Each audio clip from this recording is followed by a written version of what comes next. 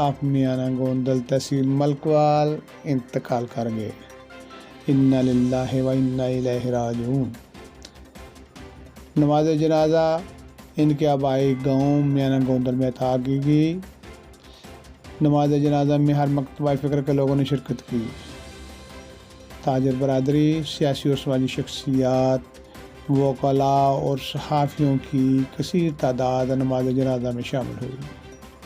इत्तेहाद तहसील press club Malakwal का वफ़द सदर